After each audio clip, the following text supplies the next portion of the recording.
Hi, welcome to another episode of Halftime with Hughes. I'm here with Dr. Teresa Perkins, and we're in front of the Fred Brown building. We'll go inside here on our Lincoln campus, and we'll talk about our education leadership program. Dr. Hughes, I'm so excited to be here and to have this conversation with you. Thank you for inviting me. Me as well, let's go. All right.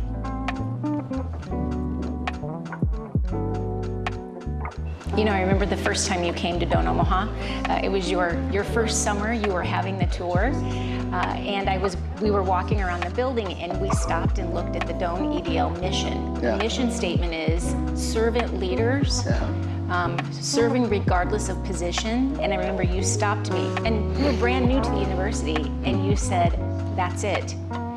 And you said, Why do I get emotional about it? I don't know why, it's nuts. because it's who you are. It is. Right? It's about walking the talk, and you do that. And that authenticity can't be faked. And that's really what we're replicating at the College of Education.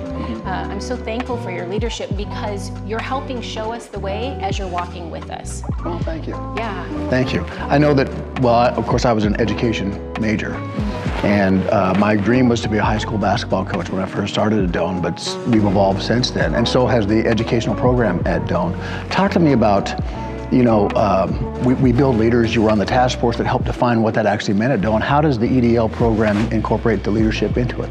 Well, I mean, it is the heart and soul of what we do, right? I call it the heart and hard work of being an educator. We're all leaders, regardless of position. It's about our disposition, how we show up and how we bring people together.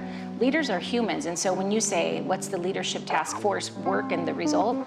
It's that. It's the innovation, it's the responsiveness, it's being curious and creative. It's a continuous improvement model that's rooted in the culture. And part of what we do in the EDL program is from the very first semester, our students are immersed in their setting with the eyes of, how can I be part of the continuous improvement? So we have 5 EDL outcomes: the instructional leadership, the leadership disposition, organizational leadership, community political leadership, because that's what this is about, right? This is a conversation about how we bring people together with a common purpose and mission and vision. Our program is really rooted in that. You know the history, right? In 1997, then doctorate student, Dr. Marilyn Kemp-Byrne, she surveyed all of the leaders in the state of Nebraska, school leaders, and said, so if you could create the best program for developing leaders who are focused on education, what would it include? And that foundation is part of who we are still today. That cadre model, what happens is we have students from a variety of school districts, all sizes, the largest school districts in the state to the very smallest, working together and creating a community, a network. I'm a cadre grad, cadre 23. One of my dearest friends I met in cadre. I'm just telling you that there's something special when we say, I'm a Doane grad, I'm an EDL grad. Oh my gosh, what cadre are you from? So talk to me more about the cadre. Some people may not know exactly what that is, and what are the advantages of organizing the education around that?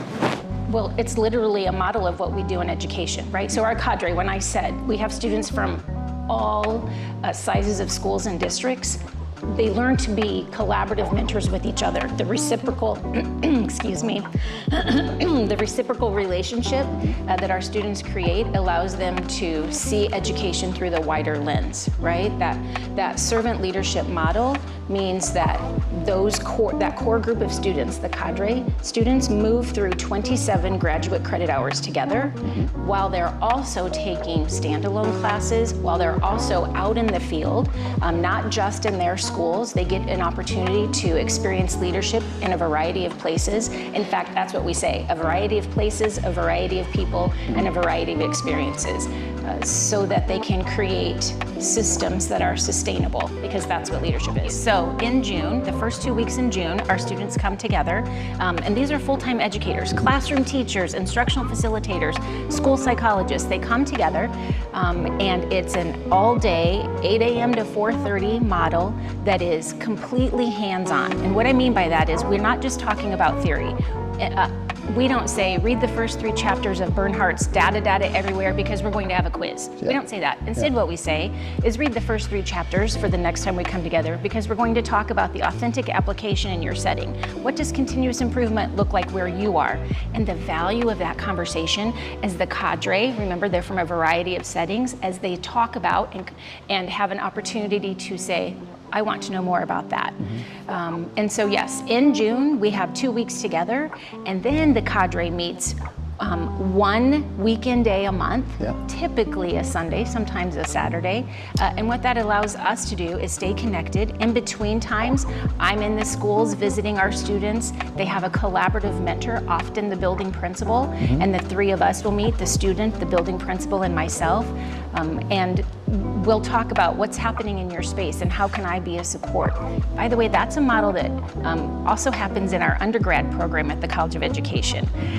What happens is our professors at the undergrad level also go visit our undergrad students on a really regular basis. That's probably one of the hallmarks of Doane, and one of our best kept secrets that I don't think everyone knows is that our professors really are individually connected with our students and the people where they're serving. That goes back to the cadre model. You know, you're building that group of people that you can resource as a network. Talk to me about how students utilize that. It happens all the time, literally all the time. So our current building principals who were once cadre members call each other, email, text. It's so common for cadre members to get together outside because that professional network allows support and foundational development that can't be replicated in any other model. It really can't be. Well, and it's life experiences. It's actual experiences, not from a textbook or an instructor in the classroom where it's a little more sterile than what the real world's all about.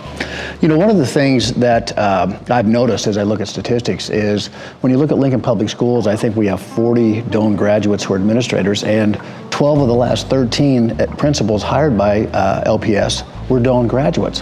What's the secret sauce? Well, Dr. Hughes, first of all, I want to say, isn't that remarkable that our graduates are being recognized for who they are? And that data that you just brought about Lincoln Public Schools, that's true across the state. That's true across the Midwest. Our most recent graduate class, we have people who are moving right into building leadership positions, principals, assistant principals, deans. And the secret sauce is the fact that we start with the foundational core values. Our students from the very first semester this June, on June 5th when we start our next cadre, are going to identify their core values, who they are as leaders, who they are as people. They'll create an opportunity for themselves while they're creating an opportunity for others. The secret sauce is that. The secret sauce is we're talking about disposition over position. We're all leaders in education. We have role responsibility. The secret sauce is it's disposition over position. It's how we choose to show up and lead. Well, and it seems like Doane has carved out a niche in that when you hire a Doane graduate, you know this skill's here without question. It's a little bit like a cookie cutter, but in some ways, you know exactly what you're getting. Do you know how often I hear that? It's almost as though you're listening to the phone calls I'm getting, because when HR folks are interviewing people, they can tell through the conversations, through the dispositions of our graduates, they will say to me, I can tell I've got a Doane student, I've got a Doane grad, because the Doane way is truly that. It's about leading through the heart and hard work of whatever we face. Because every day when we walk in the door, we're not sure exactly what's coming. However, we're prepared because we have the theory and the practical application in our tool belt. Thanks for joining us for this episode of Halftime with Hughes. Dr. Perkins, thanks so much for sharing Doane's educational leadership program with us. Thank you so much, Dr. Hughes. I'm looking forward to the next cadre starting on June 5th. Go Tigers!